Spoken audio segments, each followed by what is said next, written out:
아브라함이 브엘세바에서 떠나 하란으로 향하여 가더니 한 곳에 이르러 해가 진지라.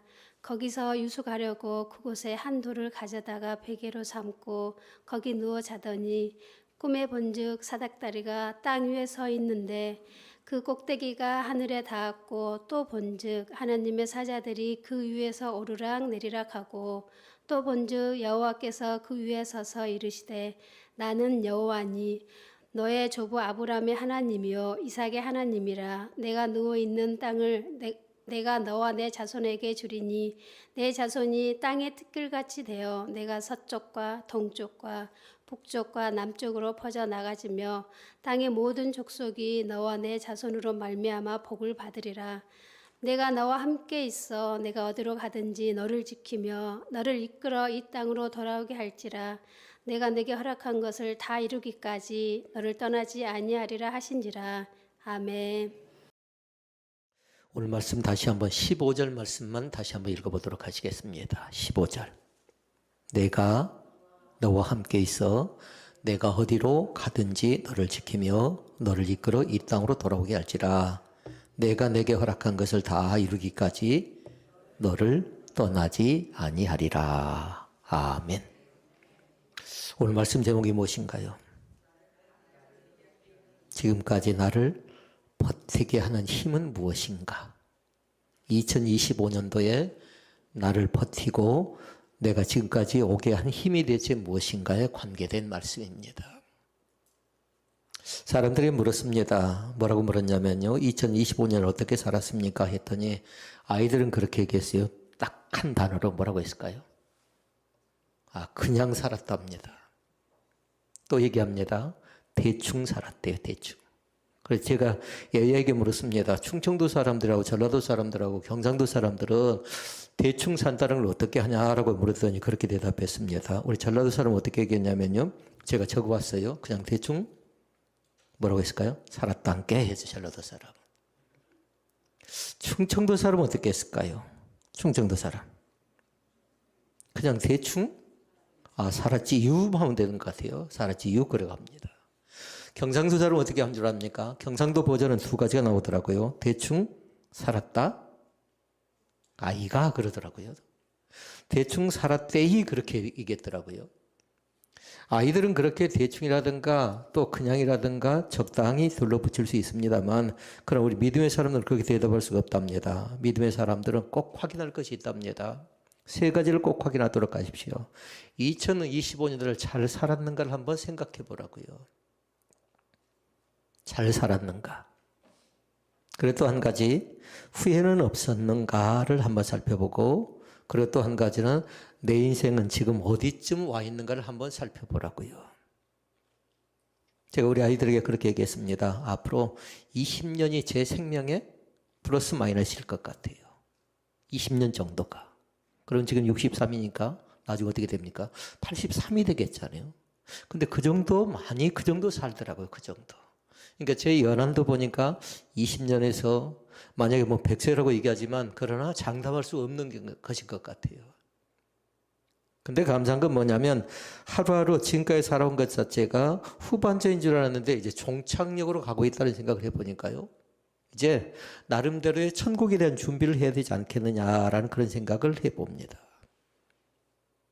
사람들이 물더니 그렇게 얘기합니다. 2025년을 돌아보면서 아마 사람들 가운데 두 가지 종류의 사람이 있을 것 같아요. 한 종류는 뭐냐면 정말 잘 살았다고 얘기할 사람도 있을 것 같아요.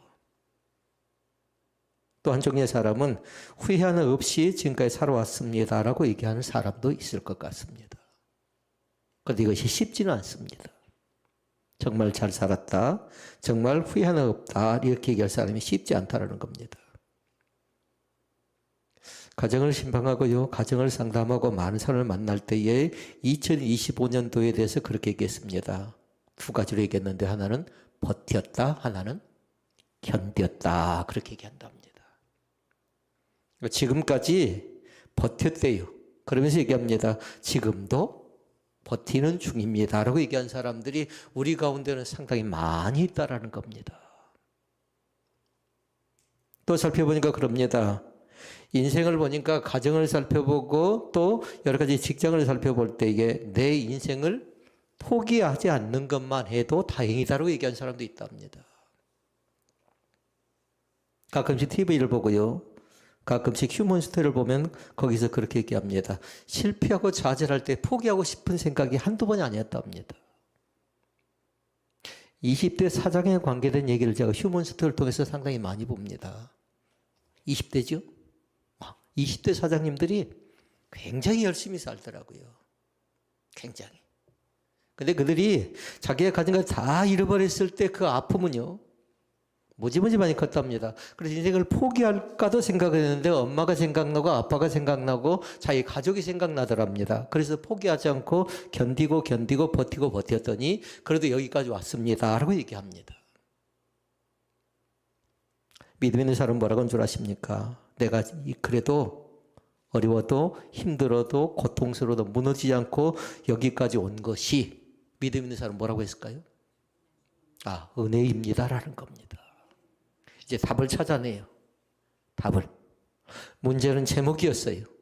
지금까지 나를 버티게 한 힘은 뭐라고요? 은혜입니다라는 겁니다.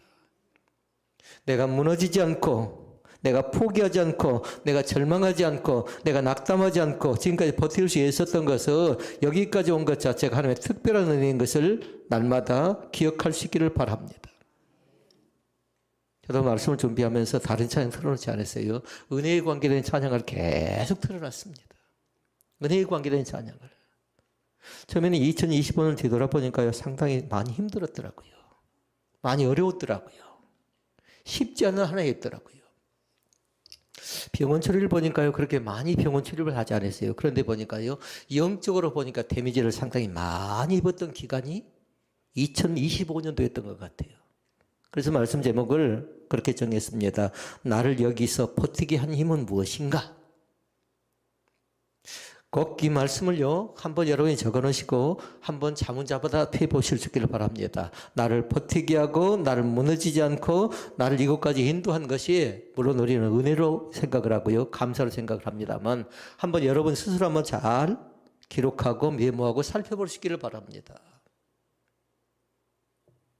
오늘 창세기 28장 15절 말씀은 뭐가 걸려있죠? 잘 기억이 안 난가요? 성경에 한 권 걸려있어요. 송구이 영신예배 때 이 말씀 뽑는 사람이 뭐라고 했어요? 성경을 드려요. 그런데 거기에 조건이 하나 있어요. 반드시 암송을 하도록 하십시오. 근데 굉장히 기네요. 말씀 자체가 굉장히 길다고요. 그러니까 오늘 집에 가시면 저 말씀을 계속 암송해 보라고요. 그러니까 하나님 나에게도 성경 한 권의 기적이 있기를 원합니다라고 하면서 15절에 기록된 말씀 다시 한번 읽어볼까요? 내가 너와 함께 있어 내가 어디로 가든지 너를 지키며 너를 이끌어 이 땅으로 돌아오게 할지라. 내가 내게 허락한 것을 다 이루기까지 너를 떠나지 아니하리라. 아멘. 창세기 몇 장이죠? 28장 15절에 기록된 말씀. 주인공이 누구신 줄 압니까? 야곱입니다. 야곱이 이때 강할 때인가요? 약할 때인가요? 다른 사람들 볼 때 강할 때라고 얘기할 수 있겠습니다. 왜냐하면 가졌잖아요. 축복권도 가졌고 장자권도 가졌으니까 많은 것을 소유했으니까 강하다고 얘기할지 몰라도요, 야곱이 가장 약할 때입니다. 그리고 야곱에 있어서 가장 불안할 때입니다. 그리고 야곱에 있어서 가장 초라운 순간이 언제냐면요, 저 창세기 28장 15절 말씀을 받기 전까지의 모습이에요. 이유가 있어요. 한마디로 얘기하면 그 자신은 지금 어떤 상황이죠? 도망자 신세예요. 도망자 신세. 형의 세를 속입니다. 축복권을 빼앗았습니다. 그리고 분노한 형을 피해서 집을 떠나야 했습니다. 그런데 그 자신이 많은 것을 가진 것 같아요. 가진 것이 하나도 없습니다. 의지할 사람도 없습니다. 앞날은 전혀 보여지지가 않습니다. 어떻게 해야 될지를 모릅니다. 그러니까 한마디로 얘기하면 이때의 야곱은 믿음의 사람이라기보다는 불안한 인생의 도망자라고 생각하면 됩니다. 도망자의 과정 속에서 창세기 28장에 보니까 잠이 듭니다. 꿈속에서 돌베개를 베고 잠든 그 자리에서 하나님이 주셨던 메시지인데요, 먼저 기억한 거 뭐냐면 하나님이 잠들어 있는 야곱을 찾아오셨다라는 겁니다. 야곱을 한 단어로 뭐라고요? 지금 도망자. 도망하고 있는 야곱 가운데 하나님이 찾아오셨습니다. 아멘. 사람들은 손가락질합니다. 사람들은 예민하고 거절합니다. 그런데 하나님께서 잠들어 있는 야곱에게 찾아오셔서 주셨던 메시지가 뭐냐면 15절에 기록된 말씀이라고요. 네 가지 말씀을 살펴봅니다. 첫째 말씀, 하나님은 나와 함께 있겠다고 말씀하십니다. 누가 함께 한다고요? 나와 함께 한대요. 은혜며 함께 하겠다고 말씀합니다. 오늘 나와 함께 하겠다고 말씀합니다. 각자 이 말씀을 꼭 기억할 수 있기를 바랍니다. 가장 먼저 주셨던 말씀이에요. 내가 너와 함께 있겠다. 내가 너와 함께 있어. 이렇게 얘기하는데 대충 사람들은 뭐라냐면 이 말씀 자체가 칭찬이고 축복인 줄 아는데요. 그러나 이 말씀은 뭐냐면 야곱의 믿음을 점검하라는 말씀도 아니에요. 한마디로 얘기하면 아무 조건 없는 선언이에요. 도망자입니다. 야곱이 잘나서도 아니고 정직해서도 아니고 믿음이 좋아서도 아니에요. 그런데 갑자기 찾아오셔서 친히 먼저 말씀하지요. 내가 너와 함께 하겠다. 내가 너와 함께 있겠다라는 그런 말씀입니다. 여러분 생각해 보십시다. 이거 대체 무슨 말씀일까요? 한마디로 얘기하면 뗄래야 뗄 수 없는 관계라는 겁니다. 하나님과 자녀의 관계입니다. 목자와 양의 관계라고 얘기할 수 있겠습니다. 부모와 자녀의 관계라고 얘기할 수 있겠습니다. 선생님과 제자의 관계라고 얘기할 수 있겠습니다. 그러니까 잘 적어놓으시라고요. 내가 누구와 함께? 너와 함께 있겠다라고 말씀합니다. 2025년을 버틸 수 있었고 견딜 수 있었던 이유도 바로 여기에 있답니다. 상황은 힘들었습니다. 어려웠습니다. 곤란했습니다. 그런데 하나님은 한 번도 나를 떠나지 않으셨기 때문에 우리는 감사할 수가 있었습니다. 사람들이 물었습니다. 상처를 어디서 제일 많이 받습니까? 물었더니 그렇게 얘기합니다. 어디라고 했을까요? 상처는 멀리 있는 이웃에 받는 것 아니고 가정 안에서 상처를 제일 많이 받는답니다. 남편은 뭐라고 한 줄 아십니까? 누구한테 상처를 많이 받습니까? 물어보니까 뭐라고 했을까요? 아내들 대답하십시오. 아내에게 상처를 많이 받는데요. 아내는 뭐라고 할까요?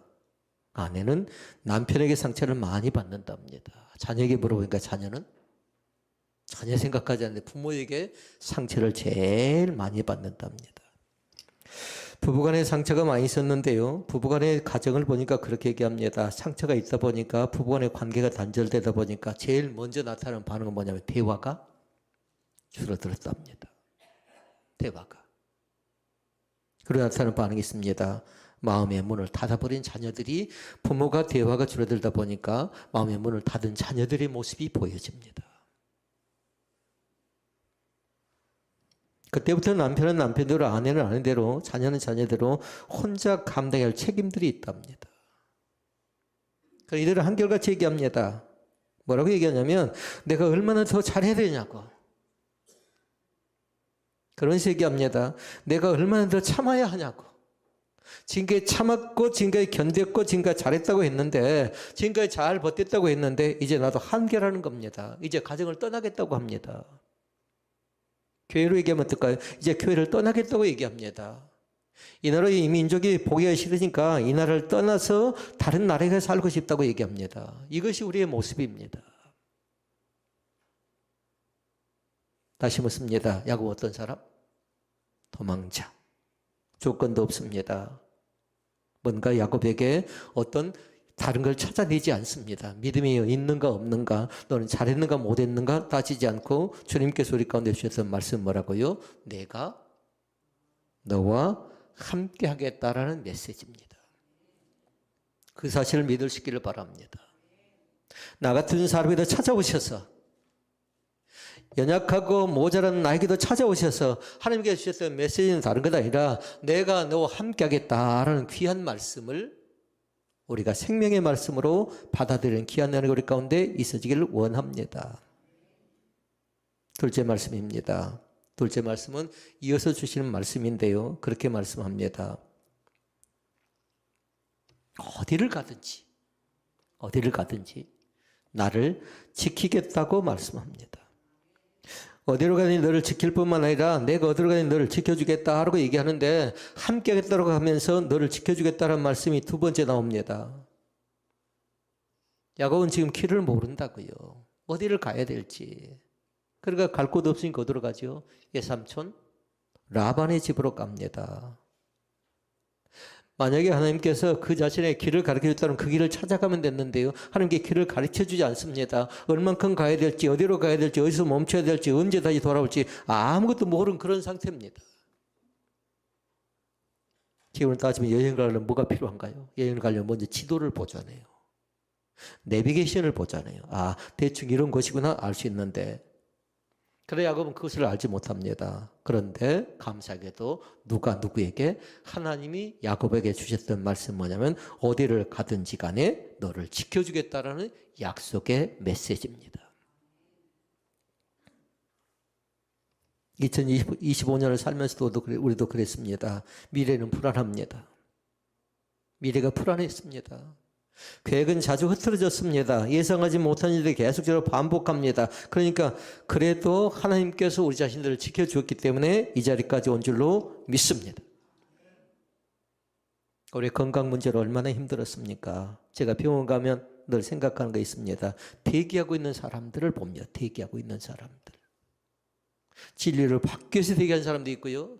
결과가 어떻게 나올지 몰라서 대기실에서 긴 시간 동안 기다리는 사람도 있지요. 반복됩니다. 검사를 계속해야 됩니다. 약을 계속 먹어야 됩니다. 예전 같지 않은 몸이 있습니다. 그런데 그럼에도 불구하고 하나님은 결단코 나를 홀로 내버려 두지 않습니다. 나는 긴 시간 동안 고민해야 돼요. 또 나에게 어떤 결과가 찾아올지 몰라 염려합니다. 그런데 하나님께서는 뭐냐면 지켜준다는 말씀 뭐냐면 너는 아프지 않겠다는 뜻이 아니라 혼자 되지 않게 내버려 두지 않겠다라는 하나의 말씀인 것을 기억할 수 있기를 바랍니다. 사랑하는 성도 여러분, 교회 안에서도 혼자다라는 생각을 갖지 않기를 원합니다. 다시 말씀드리면 함께 같이 더불어 살아가는 믿음의 존재가 신혼 베델 교회 공동체인 것을 믿습니다. 세 번째 말씀이 있습니다. 세 번째 말씀은 뭐냐면 이어서 주시는 말씀인데 나를 이끌어 다시 돌아오게 하겠다라고 얘기합니다. 약속이라고 해요. 약속. 그 이 말씀이 선포될 당시에 야곱의 현실은 뭐냐면요. 귀환은 전혀 생각지 못해요. 고향 땅으로 돌아올 건 전혀 생각하지만 도망자의 심세입니다. 그는 집을 떠났습니다. 형을 피해 달아났습니다. 미래를 기억할 여유조차도 없는 처지입니다. 그러나 하나님은 야곱이 현재를 설명하지 않고 이미 그의 미래를 돌아보시면서 귀환을 생각하는 귀환. 다시 너의 고향 땅에 돌아와서 이루고자 하는 꿈과 이루고자 하는 비전을 하나님께서 이미 갖고 계시는 겁니다. 다만 야곱은 그 사실을 알지 못합니다. 그의 사람의 눈입니다. 사람의 눈은 한 치 앞도 잘 알지 못하지요. 그런데 하나님께서 보여준 건 뭐냐면 비전이었어요. 비전. 사랑하는 성도 여러분, 꿈꾸는 자에게 주어지는 비전을 날마다 확인해 볼 수 있기를 바랍니다. 2025년도 여러분 얼마나 1월 첫째 주에 얼마나 커다란 꿈을 가지고 시작했습니까? 그러다 보니까 막 펑퍼졌지요. 그러나 제대로 이루어진 건 없습니다. 그러나 그 계획 가운데서 모든 과정이 하나님께로 돌아가기 위한 여정이었던 것을 마음속 깊이 믿을 수 있기를 바랍니다. 때론 넘어졌습니다. 때론 험난했습니다. 나의 고통과 고생과 고난이 끝나지 않을 것처럼 다시 여겨졌지만 다시 돌아오는 길로 이어지는 통로가 바로 하나님께서 주셨던 메시지. 나를 이끌어 다시 돌아오겠다라는 그런 귀한 말입니다. 그 메시지를 잃어버리지 않았으면 좋겠습니다. 너를 다시 돌아와서 그 자리까지 세우겠다라고 말씀합니다. 너의 잃었던 재물들, 너의 잃었던 건강들, 너의 잃었던 관계들 그것을 다시금 회복해서 새로운 비전으로 새로운 꿈으로 인도해 준다는 사실 앞에 감사할 수 있기를 바랍니다. 이것이 하나님의 약속이라고요. 한번 같이 읽어볼까요? 나를 이끌어 다시 돌아오게 하겠다라고 말씀합니다. 그러니까 우리 인생 자체는 때로는 벗어난 것처럼 보여져요. 곁길로 가는 것처럼 보여집니다. 그러나 하나님의 그림 자체는 뭐냐면요, 반드시 그 하나님의 손 안에서 결국은 다시 은혜의 자리로 돌아오게 된 줄로 믿습니다. 그러니까 두 가지를 잘 기억하라고요. 하나님의 시선과 하나님의 손길을 놓치지 않기를 바랍니다. 하나님의 시선 자체는 우리를 긍휼의 손길로, 긍휼의 눈길로 바라보십니다. 그리고 사랑의 손길로 바라보십니다. 그 긍휼의 시선과 그 사랑의 시선 자체가, 사랑의 손 자체가 우리를 힘들지 않고, 우리를 넘어지지 않고, 절망하지 않고, 낙담하지 않도록 만들어 주신다는 사실입니다. 오늘 그 하나님을 붙잡고 그 하나님을 의지하며 살아가는 신실한 믿음의 일꾼들이 다 되시기를 주님의 이름으로 부탁을 드립니다. 마지막 네 번째입니다. 하나님은 한 번도 나를 떠나지 않겠다라고 말씀합니다. 본문의 절정의 말씀이에요. 내가 내게 허락한 것을 다 이루기까지, 한번 읽어볼까요? 다 이루기까지 너를 떠나지 아니하리라. 너를 떠나가지 않겠다라고 말씀합니다. 잘 읽어보면요, 사람들이 착각하는데요, 내가 잘하면 함께 하겠다는 말씀이 아니었어요. 근데 사람은 그렇게 생각하고, 잘하는 사람이 함께 하겠다라고 얘기한 것처럼 생각하는데 그렇게 말씀하지 않았어요. 내가 믿음을 지키면 떠나지 않겠다라고 말씀하지 않았다고요. 때로는 믿음이 부족하고 때로는 잘하지 못하더라도 다 이루기까지 너를 떠나지 않겠다라고 말씀했던 건 뭐냐면 하나님의 부모를 향한 그 사랑의 손길이라고요. 다시 말씀드리면 이것이 아가페적인 사랑입니다. 무조건적인 사랑이라고요. 조건을 따지지 않았습니다. 한마디로 얘기하면 우리의 신실함이라든가 우리의 겸손이라든가 우리의 거룩함을 가지고 나가는 것 아니라 하나님이 우리를 긍휼히 여기셔서 우리를 여기까지 인도해 준 줄로 믿습니다. 때로는 2025년도에 우리는 말씀이 잘 들어오지 않을 때도 있었을 겁니다. 그리고 사람들의 관계가 엇나갈 때도 있었을 겁니다. 왜 저러나 하고 뭔가 의아한 그런 마음을 갖고 있을지도 모릅니다. 그러나 이제는 회복하자고요. 회복. 하나님께서 우리 각자 각자를 만져주기를 원하고 각자 각자를 믿음의 걸스로 세워주기를 원하는데 우리의 믿음이 다시 한번 새로운 길 가운데 들어가기를 원하시는 겁니다. 그러니까 참다운 은혜는 내가 붙드는 것이 아니라 하나님이 나를 찾아와서 만나주시는 것이 참다운 은혜랍니다. 내가 붙든 것은 쉽게 떨어져 나갈 가능성이 있는데요, 하나님이 나에게 찾아오실 때는 조건이 없다라는 겁니다. 나에게 찾아오신 그 하나님, 이제는 잃어버리지 마시고요, 이제는 예면하거나 거절하지 않기를 원합니다. 우리 가운데 든든하게 세우신 그 하나님이 사랑의 손길로 낮에 밤에 항상 함께하는 그 하나님의 손길로 우리 가운데 찾아오신다는 사실을 마음속에 믿으시기를 바랍니다. 오늘 말씀을 정리합니다. 2025년도에 두 가지, 견뎠던 사람들, 또 하나는 버텼던 사람들. 이 사람들의 공통점이 있었습니다. 이것은 뭐였냐면요, 세 가지의 문제가 있었어요. 하나는 뭐냐면 강하지 못했어요. 누가 그럽니까? 우리가 그렇습니다. 그리고 그 사람들은 뭐냐면 믿음이 항상 충만하지도 못했습니다. 옳은 선택만 한 것도 아니었습니다. 그런데도 우리는 여기까지 왔습니다. 이렇게 가능한 원인은 다른 것이 아니라 하나님이 우리를 한 번도 떠나지 않으셨기 때문에 이렇게 가능한 줄로 믿습니다.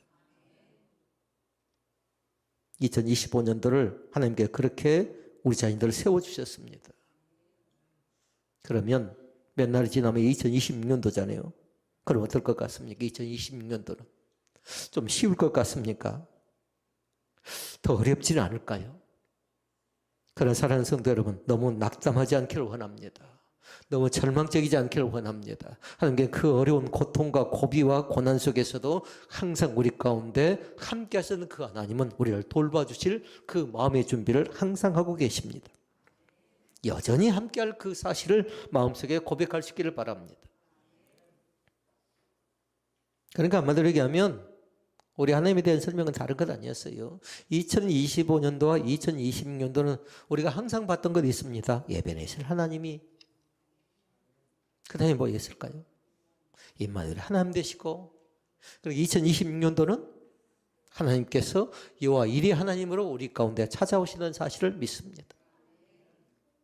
에베네zer 하나님은 사무엘상 7장 말씀에 나옵니다. 도와주었답니다. 살펴주었답니다. 함께 주었답니다. 어려운 현장 가운데도, 어려운 고통 가운데도, 어려운 슬픔 가운데도 항상 함께 하셨던 그 하나님이 여기까지 우리를 인도하셨던 그 하나님. 오늘 성탄해 봤습니다. 아들을 낳으리니 임마누엘이라. 그리고 뜻까지 같이 봤습니다. 하나님 우리와 함께 하신다라는 그런 귀한 말씀입니다. 우리와 함께 하신다는 사실. 어제도 오늘도 영원토록 동일하신 하나님이 우리와 날마다 함께 하신다는 사실 앞에 감사할 수 있기를 바랍니다. 여기까지 왔던 것도 주님의 은혜이지만 2026년도도 새로운 희망과 비전을 가지고 모든 일상을 주님께 영광을 돌려드리며 살아가는 귀한 믿음의 사람들 되시기를 주님의 이름으로 부탁을 드립니다. 우리 하나님의 사랑의 손길이, 하나님의 긍휼의 손길이 우리의 가정과 사업장과 일터 가운데 또 하나님의 몸된 교회 가운데 순간순간마다 동행해 주실 것을 믿습니다. 기도하시겠습니다.